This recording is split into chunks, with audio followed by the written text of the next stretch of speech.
buenas tardes. Sean todos bienvenidos una vez más a su espacio La Hora de Consuelo.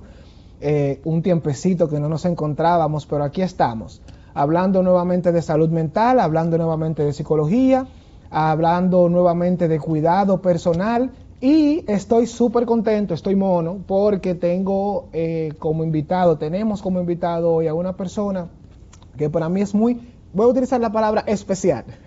Tenemos una persona que ha tenido mucha relevancia social en temas relacionados al ejercicio de la psicología y a la regulación de la psicología, del ejercicio de la psicología. ¿Sí o no, Amaury? Un poquito. Entonces, con ustedes, Amaury Ramírez, expresidente del Colegio Dominicano de Psicólogos, psicólogo, terapeuta, logoterapeuta para ser más específico.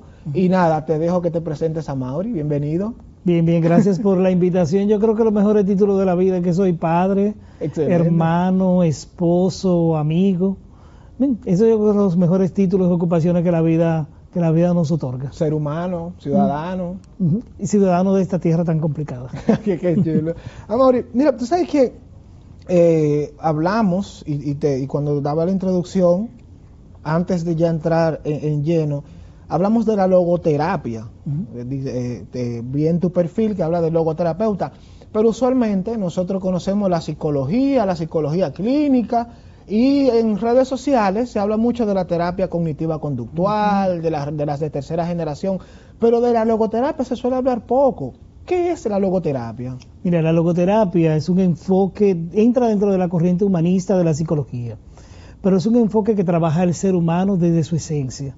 Es fundada o creada por Viktor Frankl, sobreviviente del holocausto nazi, y trabaja mayormente en el sentido y propósito de la existencia humana. Entonces, ahora mismo como sociedad y teniendo en cuenta todas las variables que estamos teniendo, si hay una epidemia, realmente hay una epidemia también del sinsentido.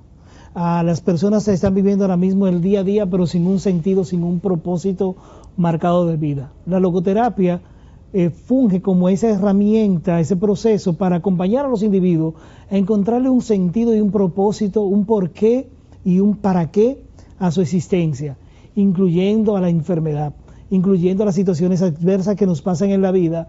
En vez de responder, ¿por qué a mí? Responder desde la parte, ¿ahora qué hago con esto que me ha ocurrido, que me ha pasado? Entonces, la logoterapia es un proceso psicoterapéutico de acompañamiento en un renacer de la existencia, partiendo desde el propio individuo. Renacer de la existencia, esa palabra es interesantísima, renacer de la existencia.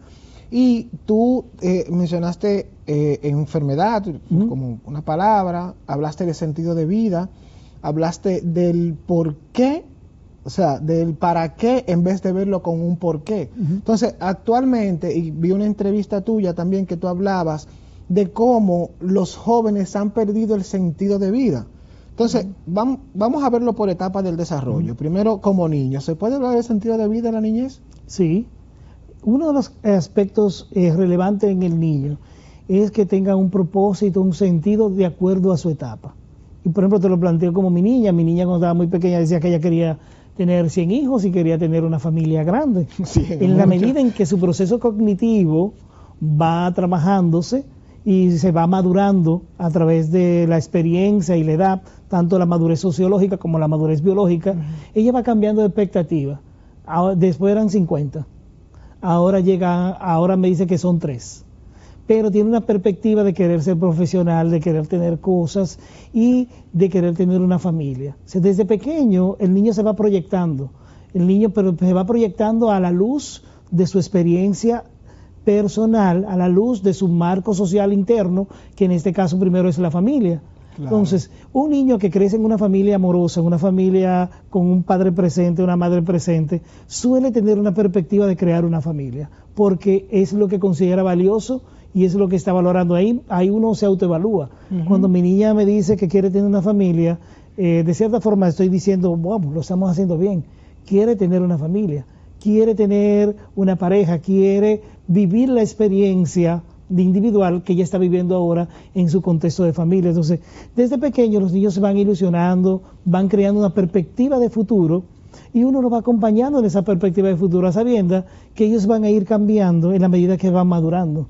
Claro, pero como yo como padre, por ejemplo, tú trabajas ese sentido de vida con tu hija y tú le sirves de modelo o de moldeamiento o modelamiento a la percepción o perspectiva que tiene tu hija sobre la vida. Pero actualmente, la sociedad actual, las dinámicas sociales, los códigos sociales han cambiado bastante, producto de la sobreinformación que encuentra un niño en la calle. O sea, un niño de 13 años tiene información que muchas veces un adulto no la tiene. Entonces, yo percibo que eso puede alterar la forma como el niño percibe su realidad y percibe su futuro. Porque ahora mismo quieren ser embauceros, quieren ser tiktokers, no todos quieren ser científicos. Los padres no siempre están para poder acompañar a los hijos, porque la cosa está cara y tienen que tener 2 y 3 trabajos. Entonces, como yo, como padre, desde mi realidad, sea cual sea la realidad del que nos esté viendo, puedo acompañar a mi hijo a modelar o moldear ese sentido de vida? Mira, esa es la parte de trabajar el ser. Ahora mismo tenemos también, como lo dices, que tenemos ahora mismo un modismo de trabajar solamente el tener, en decirle al niño que tiene que esforzarse, que tiene que estudiar para que posea cosas, para que obtenga cosas, no para que disfrute las cosas. Entonces, desde pequeño hay que trabajarle en ese ser más que en el poseer. El poseer un título es importante. El poseer cuestiones materiales es importante, pero no debe ser la esencia que conduzca a la motivación conductual del niño. La motivación conductual debe estar basado en necesitas que esforzarte, necesitas tener perspectiva para que puedas disfrutar más el aquí y el ahora de la vida. Por ejemplo, a mi niña yo le pregunto, ¿tú quieres viajar mucho? ¿Tú quieres conocer muchos países? Tú tienes que ser buena estudiante. Tú tienes que aprender. Tú tienes que esforzarte cada día por ser mejor. Porque tú quieres tener cosas y tú quieres. Ahora, tú tienes que esforzarte en ese sentido. Ahora, la perspectiva esta de que para que obtenga cosas solamente materiales, muchas veces es riesgo. Que muchos padres están preocupados por sus hijos es para que tengan cosas materiales y no para que disfruten. Cuando a mí me preguntan qué tú quieres que tu niña sea de grande, mi respuesta es que sea feliz. Buena respuesta. Con lo que ella decida, pero que sea feliz, que sea auténtica, que viva a plenitud con lo que ella decida hacer o no hacer. A mí me compete como padre un acompañamiento psicoafectivo y de orientación en el proceso, al igual que mi esposa. Nos compete, pero al final lo que yo quiero que mi niña cuando sea grande sea igual de feliz como lo es cuando es niña. Muy bonito, muy bonito. Mira,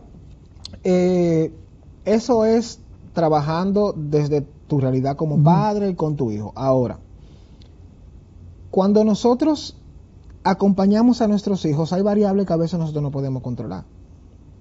Y para mí, un tema que ahora mismo me está llamando mucho la atención y me preocupa, que por casualidad, ayer yo hablaba de eso con alguien, sobre cómo nosotros educamos a los hijos para poseer cosas, para tener cosas, y no para tal vez disfrutar esas cosas, con otras palabras, pero más o menos el mismo sentido.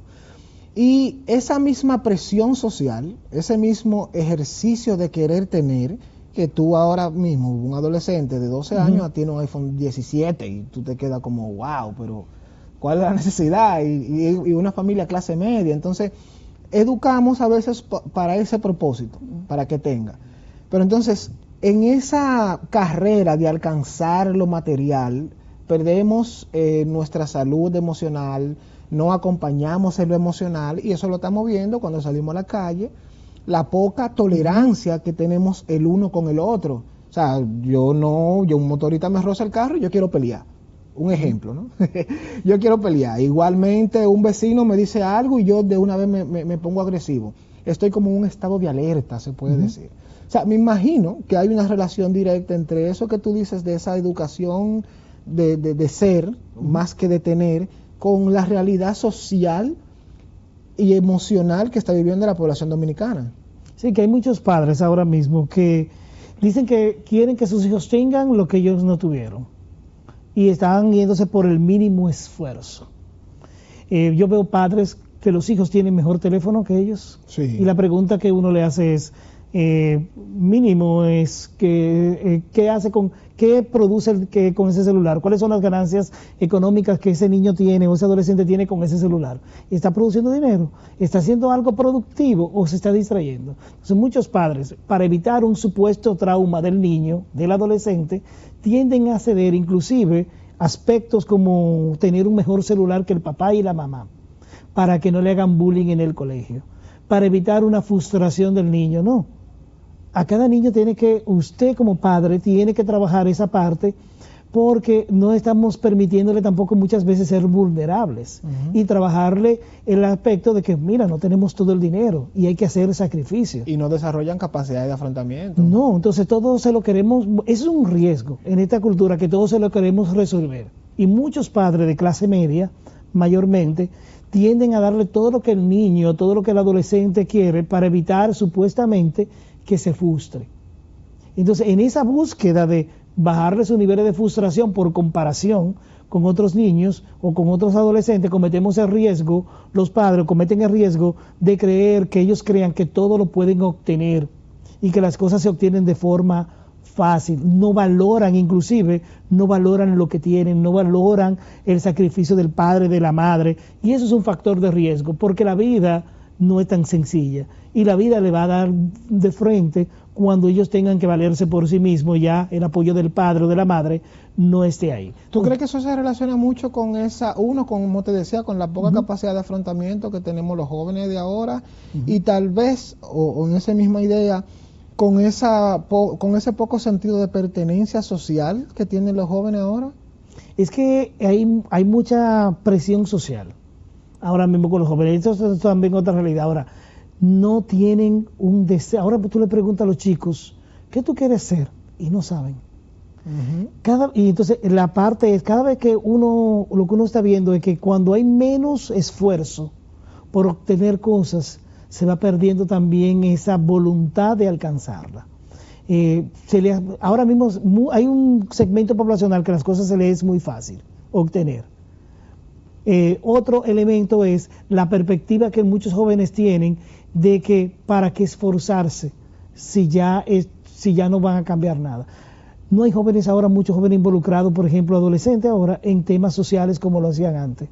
Los clubes, por ejemplo, los scouts han bajado. O sea, antes la juventud estaba vinculada a una acción, desde adolescente te vinculaban a una acción que te movilizaba a la integración, que te movilizaba a un compromiso social, un compromiso con el medio ambiente. Todo eso ha ido cayendo.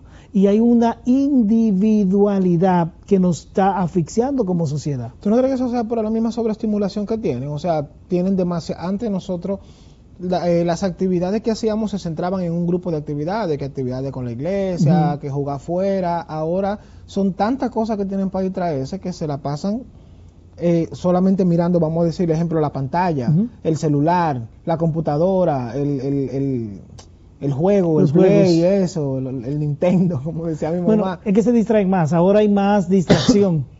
Antes, tal vez por el sistema, el propio sistema nos obligaba a concentrarnos más en el aquí y el ahora de la vida y a compartir más. Ahora tenemos chicos que tienen una alta capacidad para socializar por redes sociales, hablar por redes sociales, chatear y todo eso, pero cuando están frente a otro individuo, frente a otro adolescente o frente a un grupo de personas, se inhiben de hablar, de conversar.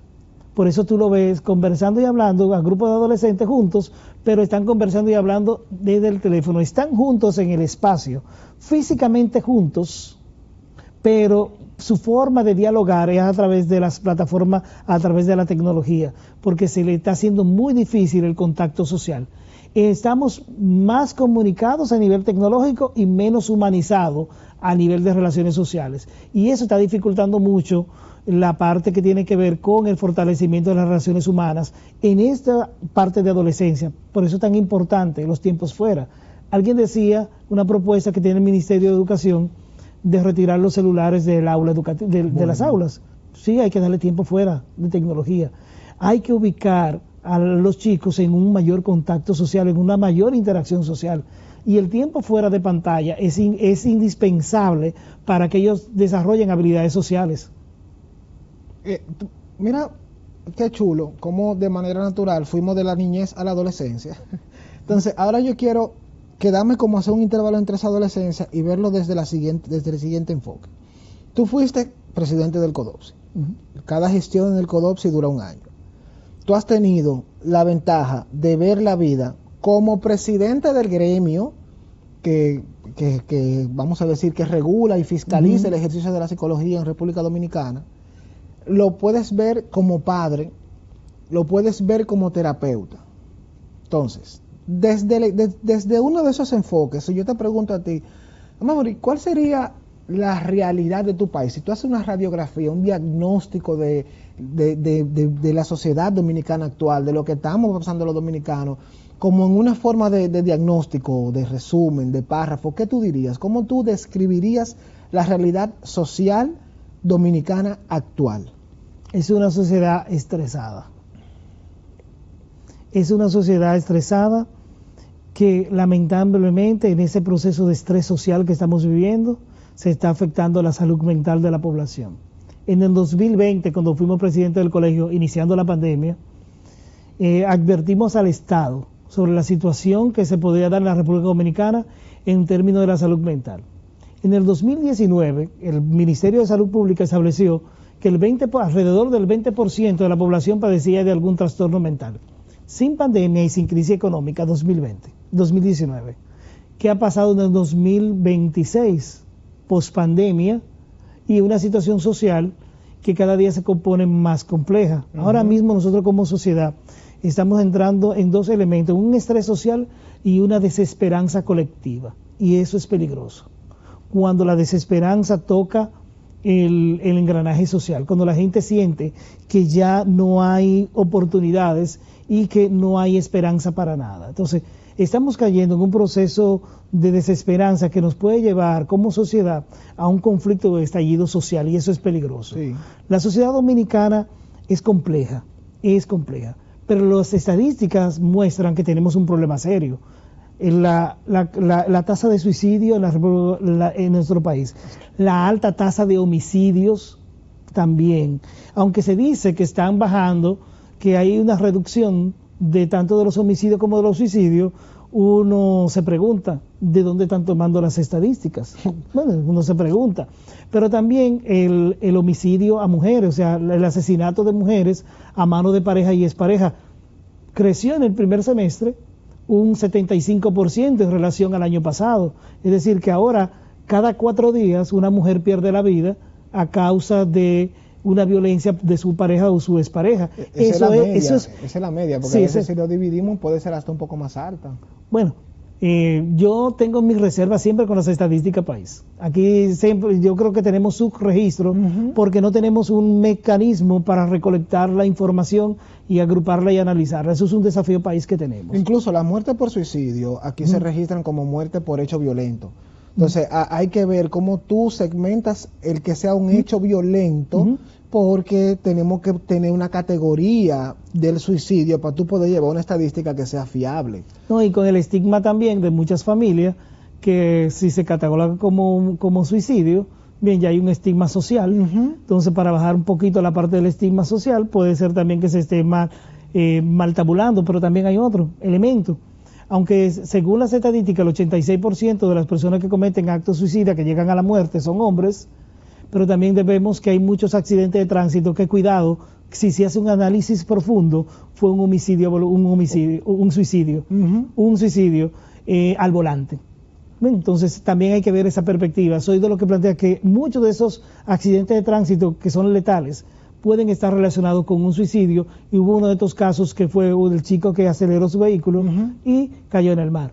Y hay muchos casos donde no se contempla como suicidio o no se ve dentro del espectro de la conducta suicida, pero hay yo lo voy a titular como un suicidio pasivo, porque tú lo haces paulatino. Entonces tú dejas de comer, dejas de ir al médico, fumas en exceso, y aunque tú no estás manifestando explícitamente o directamente que te quieres suicidar, pero es una conducta que cae dentro del espectro de la conducta suicida.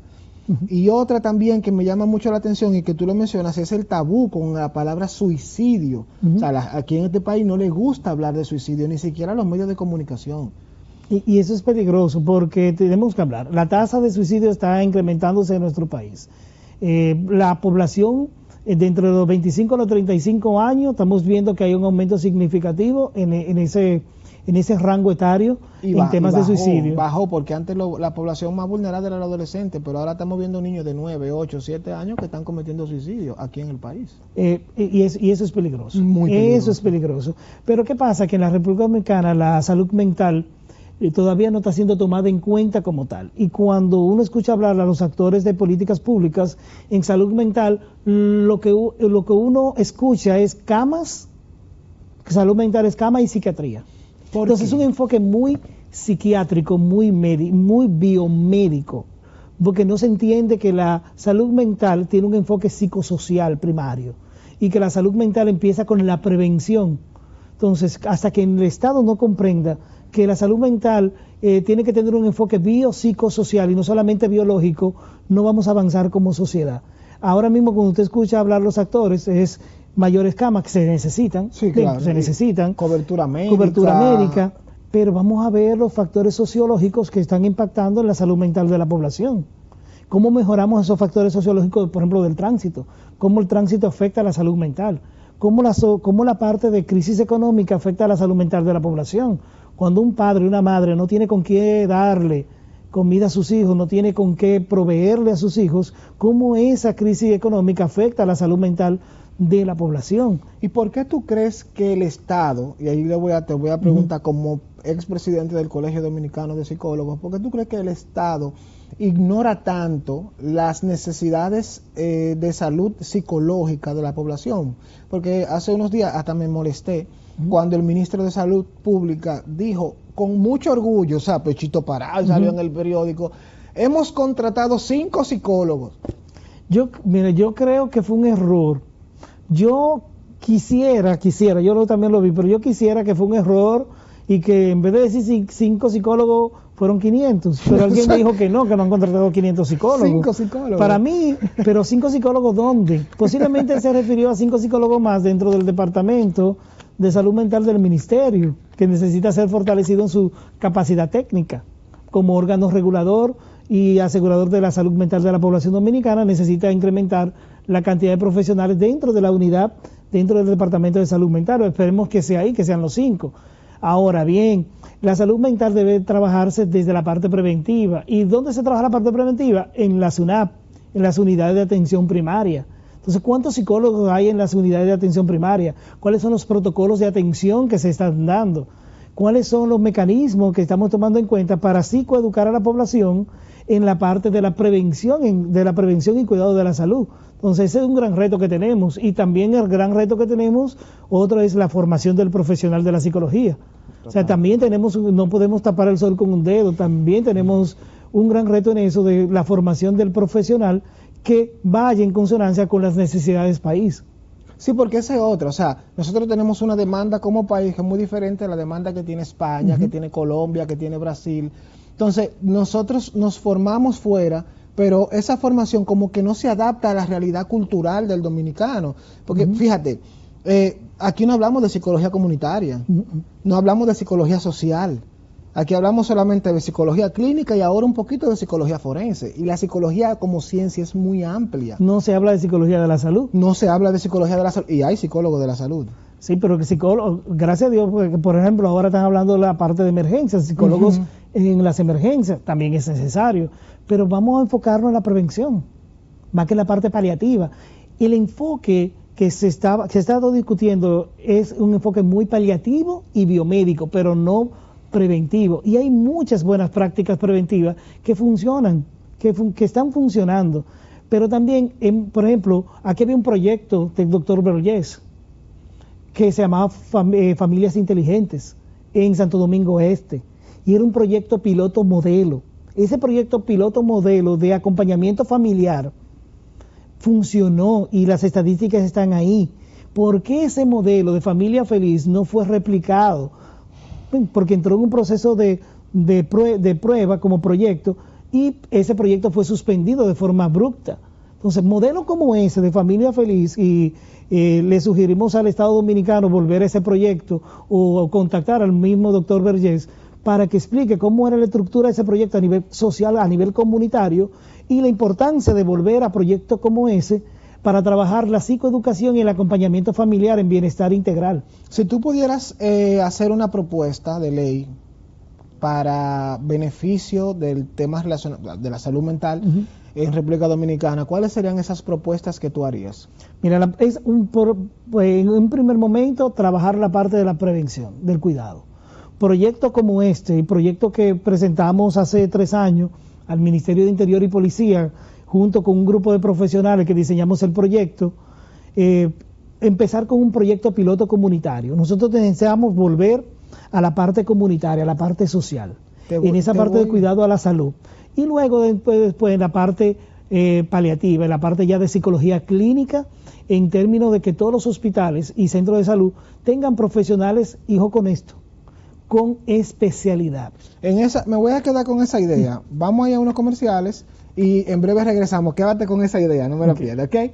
Vamos a comerciales y en breve volvemos.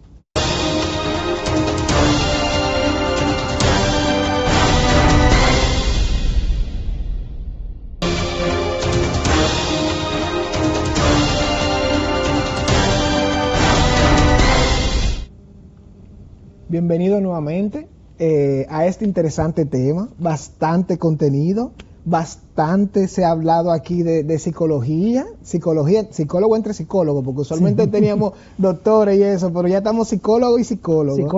Chévere, mira, me quedo con la idea de lo que conversábamos.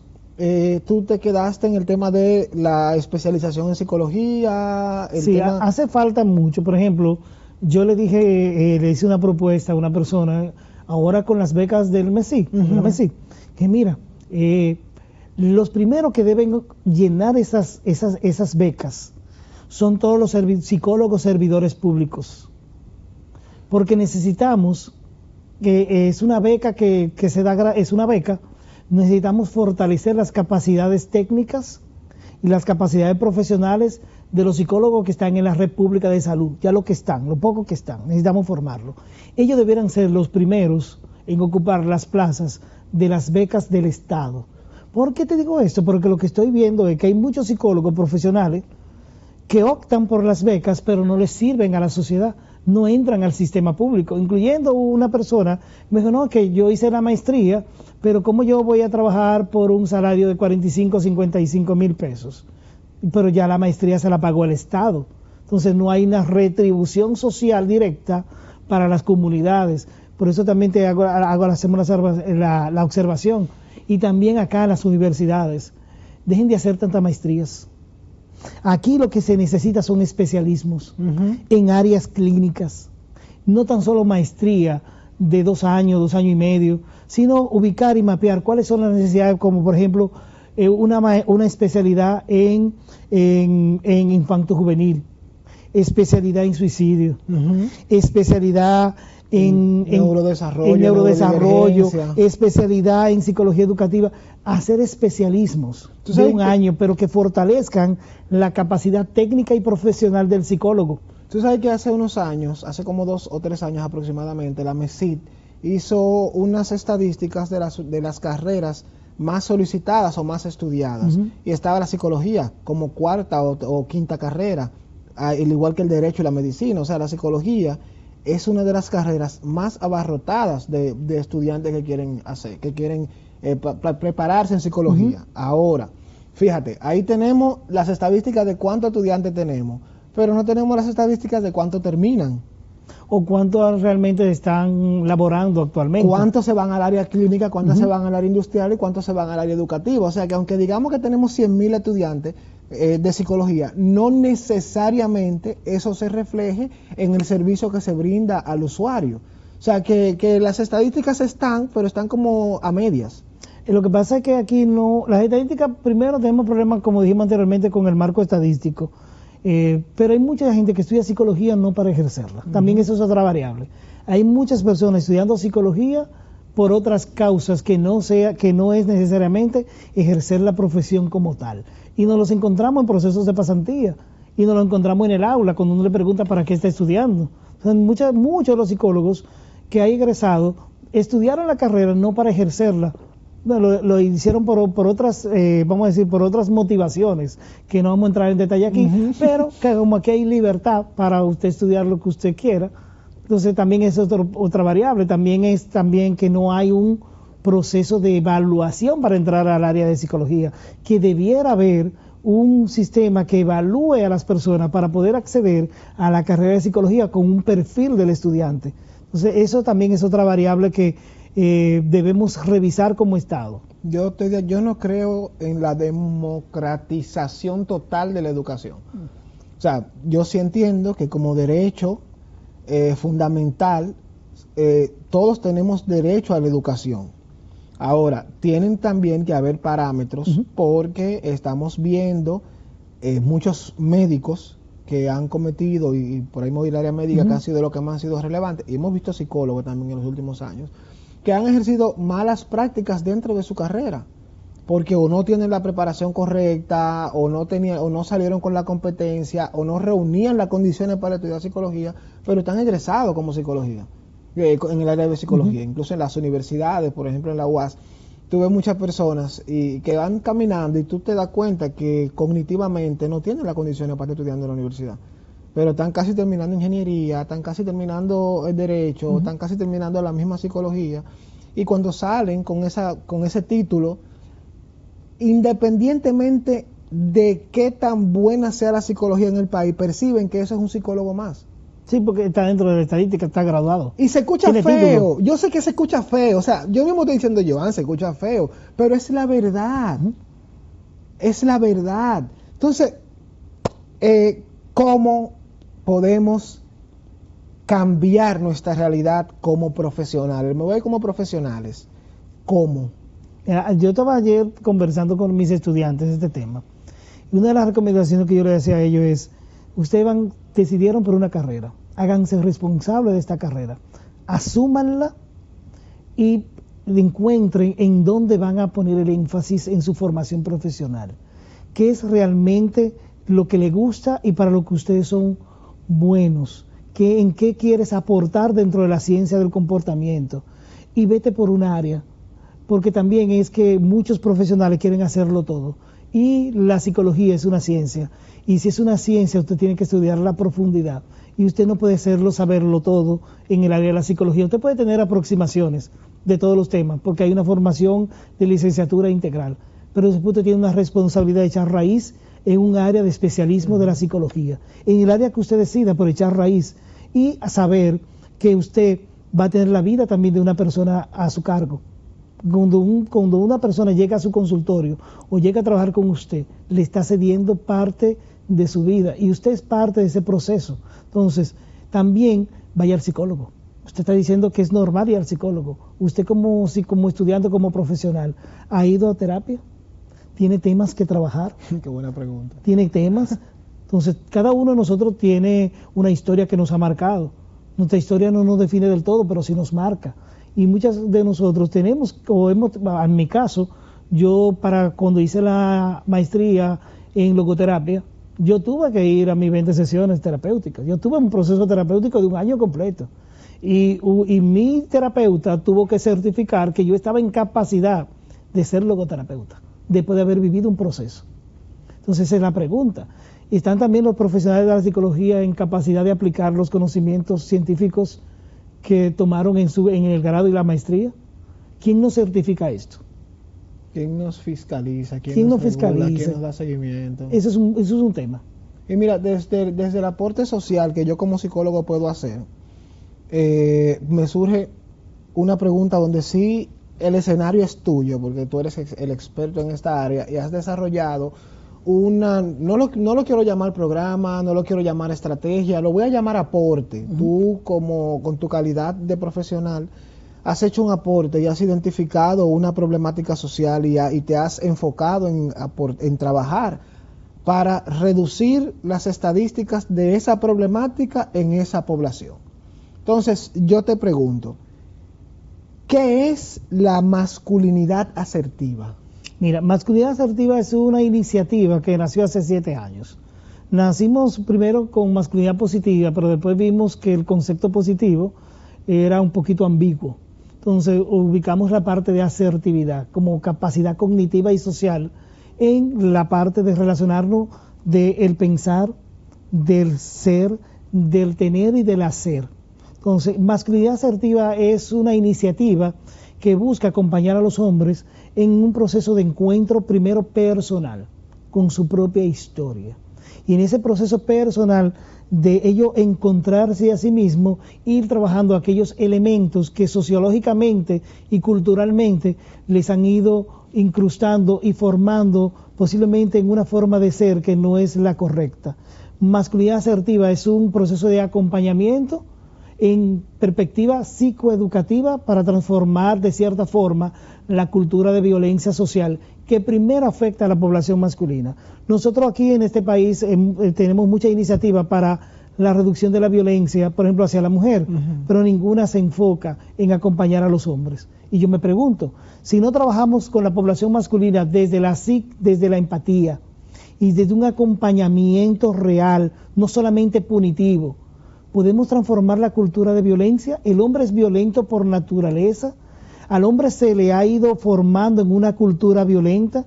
Esta formación puede transformarse. ¿Cómo podemos aportar al cambio conductual de la población masculina desde la empatía? Entonces, es un programa que busca acompañar a los varones en ese proceso reflexivo de responder responder la metacognición de que ¿por qué siento lo que siento? ¿Por qué pienso lo que pienso? ¿Y por qué actúo como hombre? Si yo soy capaz de responder esa interrogante, puedo trabajar aquellos elementos que pudieron irme incrustando en mi pensamiento, en mis emociones y en mi conducta, esa forma de ser. Tú trabajas eso con varón, mencionaste hombres y mencionaste varones. Cuando tú te refieres a varones, ¿ese enfoque tú lo haces solamente con hombre adulto? ¿Lo trabajas también con adolescentes? ¿Lo trabajas con niños? Lo estoy trabajando ahora mismo solamente con población adulta. Solamente con población adulta. Y en este momento solamente población adulta. Pero se podría trabajar con niños, porque, bueno, no con niños, pero sí por lo menos con la población adolescente. Es importante empezar en la adolescencia, que es donde se está ya formalizando todo el componente complejo de la personalidad y del individuo, pero ahora mismo mi enfoque mayor es en población adulta. Muy buen punto, debiera también tratarse, pero es un aporte profesional personal. No hay un apoyo estatal, no hay un apoyo de ninguna entidad a un proceso que hemos iniciado y que ha dado ciertos resultados, porque tenemos testimonios de hombres que han entrado al programa o que han ido a charla a un taller y nos han dicho lo que ellos han cambiado después de haber sido expuesto al proceso. Ok, ¿y cuáles son esos indicadores? O si yo, por ejemplo, siendo un servidor público que quiere financiar tu proyecto, que te quiere apoyar en el proyecto, y te pregunto, ¿cuáles son esos indicadores que tú ves en esa población masculina que tú impactas, que tú puedes decir que son señales de alerta o conductas que se ven repetitivas en esa población que tú impactas? Mira, la parte, por ejemplo, de violencia entre pares, la autorregulación emocional, porque trabajamos la parte de asertividad relacional. Entonces, esa parte. No, la asertividad relacional, nosotros le hemos puesto el concepto de asertividad, pero es el mismo concepto de inteligencia socioemocional. Lo común que dentro del programa, para mantener una línea de coherencia, es asertividad relacional. Primero, asertividad relacional hacia sí mismo, que es la parte de autoconocerse. Asertividad relacional hacia otros pares, hacia hombres, porque aquí es muy complejo o casi no se trabaja la relación entre pares. Y hemos normalizado mucho la violencia entre hombres. Por ejemplo, aquí que un hombre mate a otro hombre no es noticia, porque ya lo hemos normalizado. Es decir, más de 1.300 muertes por homicidio de un hombre hacia otro hombre, eso ya no se habla. Entre lo que va de año. Sí, anualmente. Este país diariamente asesinan a 2 hombres en promedio, mínimo. Eso es mucho. Sí, que un hombre asesine a otro hombre no es una situación de noticia. Entonces, esa parte de la asertividad relacional entre pares para bajar de cierta forma o eliminar la normalización de la violencia entre hombres es importante si queremos tener una cultura de paz, pero también la asertividad relacional hacia la mujer, esa parte del vínculo entre el hombre y la mujer. Somos hombres y mujeres, somos diferentes, es lo primero que colocamos, somos diferentes. El hombre y la mujer no somos iguales, eso es mentira. somos diferentes, procesamos la información diferente, Yo quiero tenemos tener ese necesidades distintas. Ahora bien, ¿somos iguales en qué? En derechos, en deberes y dignidad, pero somos diferentes. Entonces, entender primero las diferencias entre un hombre y una mujer y después trabajar en la parte de la igualdad es clave para que ese hombre haga un clip y diga, ok, y ahora sí lo comprendo. Inclusive hay mujeres que me han dicho, después de tener el diálogo con ella, dije, mira lo que pasa. Tú sabes que los hombres y las mujeres procesamos informaciones distintas. Y cuando yo le doy tips de cómo manejar o cómo trabajar con su pareja, me dice, Amaury, he tenido cambios. Yo digo, los cambios que has tenido es porque he entendido que ese hombre piensa distinto a ti. Mientras tú lo estás evaluando desde tu propia cognición como mujer, no va a entender el comportamiento masculino, pero igual, cuando los hombres entendemos cómo las mujeres son diferentes a nosotros en el proceso de cognición, entonces el proceso de relacionamiento entre ambos es mucho mejor. Amaury, yo espero poder quedarme con ese corte, porque de verdad fue maravilloso. Muchísimas gracias por tan buen mensaje, por tanto contenido, y muchísimas gracias a todos los que se mantuvieron pegados a su pantalla y presentes a este programa. Entonces, esperamos tenerte en una próxima visita, que podamos ampliar mucho más este enfoque dirigido hacia hombres, y recuerda que este espacio también es tuyo. Gracias. Muchísimas gracias por venir y a ustedes por estar presentes, y recuerden que aquí hablamos de lo que realmente importa. Muchísimas gracias a todos.